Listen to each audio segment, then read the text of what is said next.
আসসালামু আলাইকুম সম্মানিত ভিউয়ার্স, কেমন আছেন? আমি মোহাম্মদ জাকারিয়া, চিকিৎসক, মোটিভেশন স্পিকার। আপনাদের মাঝে স্বাস্থ্য বিষয়ে আলোচনা নিয়ে আসলাম। বন্ধুরা, বিভিন্ন সময় বিভিন্ন ধরনের আলোচনা নিয়ে এসি। আজকের স্বাস্থ্য বিষয়ে আলোচনা। আজকের আলোচনার বিষয় যে পেটের চর্বি কমানোর উপায়।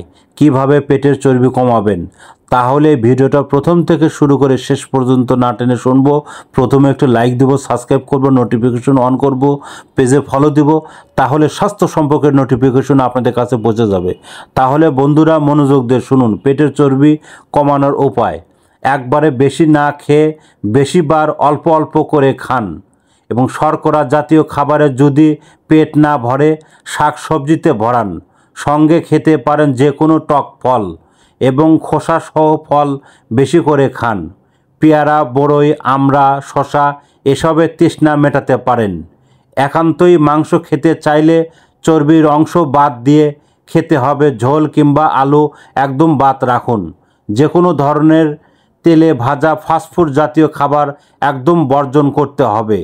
পানি খেতে হবে প্রচুর পরিমাণ এবং পানি শরীরে মেটাবলিজম বাড়িয়ে এবং চর্বি জমাতে বাধা দেবে এবং পেটের চর্বি কমাতে খাবার নিয়ন্ত্রণের পাশাপাশি করতে হবে ব্যায়াম। তো বন্ধুরা, আপনারা এই নিয়মে ফলো করে আপনার শরীরের পেটের যে সামনের চর্বি সেটা কমাতে পারেন। আর আমাদের ইউটিউব চ্যানেলের মধ্যে ঢুকবেন, কিভাবে স্বাস্থ্য ঠিক রাখা যায় বা চর্বি কমানো যায়। 1 পার্ট 2 পার্ট আপনারা ভিডিও পাবেন। আর পরবর্তী কী টাইপের ভিডিও চান কমেন্ট বক্সে লিখতে ভুলবেন না। আর আমার এই 100 বছরের প্রতিষ্ঠান বিরাজ মেডিকেল, যে কোনো গোপন অসুখ বিসুখ আপনারা যোগাযোগ করবেন। তো এতক্ষণ মনোযোগ সহকারে দেখার জন্য সবাইকে থ্যাংক ইউ, সবাইকে ধন্যবাদ।